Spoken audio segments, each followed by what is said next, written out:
ஏன் எல்லா கோவிலிலும் தான் வைகுண்ட ஏகாதசி நடக்கிறது? திருவரங்கத்துக்குத்தான் சிறப்பானால் இது தொடங்கப்பட்டதே இங்குதான். இது எப்படி தொடங்கித்து என்பது நம் தமிழர் பண்பாட்டோட இயைந்து கிடக்கிற ஒரு செய்தி. வடமொழி தமிழ் மொழி இரண்டையும் இரண்டு கண்களாக முன்னோர்கள் கொண்டார்கள். அதிலும் நம் தமிழ் மொழிக்கு எத்தனைதான் சிறப்பு! அகஸ்திய ரிஷியாலே வெகு காலத்துக்கு முன்பாக பொதிகை மலை சாரலில் வாழ்ந்த அகஸ்திய மகரிஷியால் வளர்க்கப்பட்டது தமிழ் மொழி. அந்த தமிழ் மொழிக்கு சிறப்பு தேடி கொடுத்த திருவிழாதான் பெரிய திருநாள். வைகுண்ட ஏகாதசி என்று சொன்னீரே, இப்போது தமிழ் திருவிழான்னு சொல்லுகிறீரே, இதற்கும் அதற்கும் என்ன தொடர்பு? ஏன் வைகுண்ட ஏகாதசி திருவிழா தொடங்கித்து இங்குதான் தொடங்கித்தா? மற்ற கோவில்களில் பின்னாடி ஏற்படுத்தப்பட்டதா? ஆம், முதலில் இங்குதான் வைகுண்ட ஏகாதசி திருவிழா தொடங்கித்து. ஏன்கிற செய்தி பார்ப்போம். அழகான செய்தி. திருமங்கையாழ்வாருடைய கடைசி பிரபந்தம் திருநெடுந்தாண்டகம் என்று பெயர். 30 பாடல்கள் கொண்ட பிரபந்தம். ரொம்ப அழகான தமிழ்.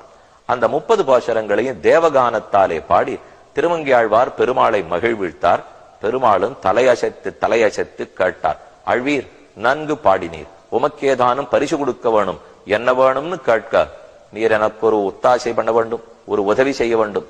வைகுண்ட ஏகாதசி அன்று தொடங்கி, அதாவது மார்கழி மாசத்து சுக்லபக்ஷ ஏகாதசி அன்று தொடங்கி, அன்று தொடக்கமாக 10 நாட்களுக்கு நம் மூத்த தலைவரான நம்மாழ்வார் அவர் பாடிய திருவாய்மொழியை நீர் காதார கேட்க வேண்டும்.